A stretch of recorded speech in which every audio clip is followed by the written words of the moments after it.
विशंभरने अशी काही चूक केली होती की मुली त्याच्या जीवावर उठल्या. नमस्कार मित्रांनो, ह्या मालिकेच्या आजच्या भागामध्ये नक्की काय घडलं चला तर बघूया. इकडे श्रावणी आणि शुभू नकळत एकमेकाच्या प्रेमात पडलेले असतात. त्यामुळे शुभूही श्रावणीकडे बघत असतो आणि श्रावणी शुभूकडे. नंदाक्का मात्र जीवाला खूप घाबरत असते. त्यामुळे ते विशंभरला खूप समजावण्याचा प्रयत्न करते, पण विशंभर काय ऐकत नाही आणि त्याचे फळं तो आता भोगत असतो. ती मुलगी त्याला इंजेक्शन देते. ते विशंभर विचारतो, काय टोचलंस मला आणि कोण आहेस तू आणि का करतेस हे सगळं.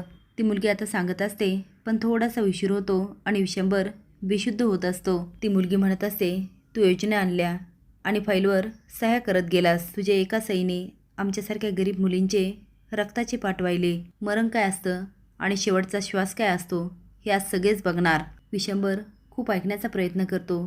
जेवढं ऐकू येतं तो बोलायचाही प्रयत्न करतो, पण त्याला काय बोलता येत नाही. आता सगळेच पार्टीसाठी जमतात आणि लाईट जाते.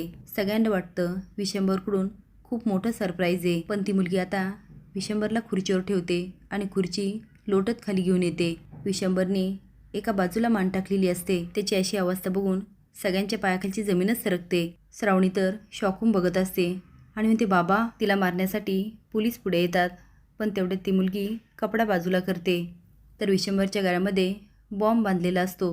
ते बघून तर सगळ्यांचीच गाळ उडते. आता एवढंच काय, तिच्यासोबत ज्या मुली असतात त्या तिच्या मागे उभा राहतात आणि बंदूक ताणतात. एवढा भयंकर प्लॅन हे बघून तर सगळ्यांचेच धाबे दणाणतात. स्वीटी घाबरून म्हणते, मी घरी जायला पाहिजे होतं, मी का थांबले इथे. नंदाका विचार करत असते, ही कोण मुलगी आहे आणि विशंभरला का मारायचे हिला.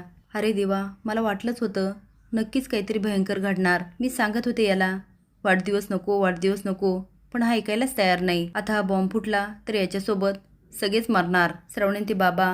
ती मुलगी म्हणते, जागीच थांब, पुढे आली ना तर गोळ्या घालील. श्रावणी विचारते, कोण आहेस तू आणि काय हवं आहे तुला.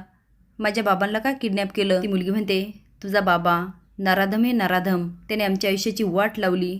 श्रावणी म्हणते, शक्यच नाही, माझे बाबा असे कधीच करणार नाही. शिव बघत असतो, लाईट का गेली. तेवढे तो जाळीतून बघतो तर मुलींच्या हातात बंदूक आणि विशंभरच्या गळ्यात बॉम्ब. शिव म्हणतो, साहेबांबरोबर सगळ्यांचा जीव धोक्यात आहे, मला आता काहीतरी करायला पाहिजे. काका विचारतो, कोण आहेस तू आणि काय हवं आहे तुला. ती मुलगी म्हणते, ह्या मंत्र्याचा जीव. श्रावणी म्हणते, हे काय बोलतेस आणि काय ग, माझ्या बाबांनी तुझं असं काय वाकडं केलं की तू त्यांचा जीव घ्यायला निघालीस. ती मुलगी म्हणते, तुझ्या बाबांनी काय कृत्य केलं हे तुला कळल्यानंतर तुला त्यांची लाज वाटेल की तू त्यांच्या पोटी का जन्म घेतलास. श्रावणी म्हणते, शक्यच नाही, माझ्या बाबांनी अशी काही वाईट गोष्ट केली नाही की ज्याने मला लाज वाटेल. ती मुलगी म्हणते, हो का, माईक ह्या मंत्र्याने आमच्यासोबत काय काय केलं. आता तर श्रावणीलाही आश्चर्य वाटतं. नंदाक्का म्हणते, आता ही मुलगी आमची पोलखोल करते की काय. ह्या सगळ्याच्या नादात मात्र शुभू बरोबर प्लॅन करतो. असेच नवीन अपडेट जाण्यासाठी लाईक आणि सबस्क्राईब करा. धन्यवाद.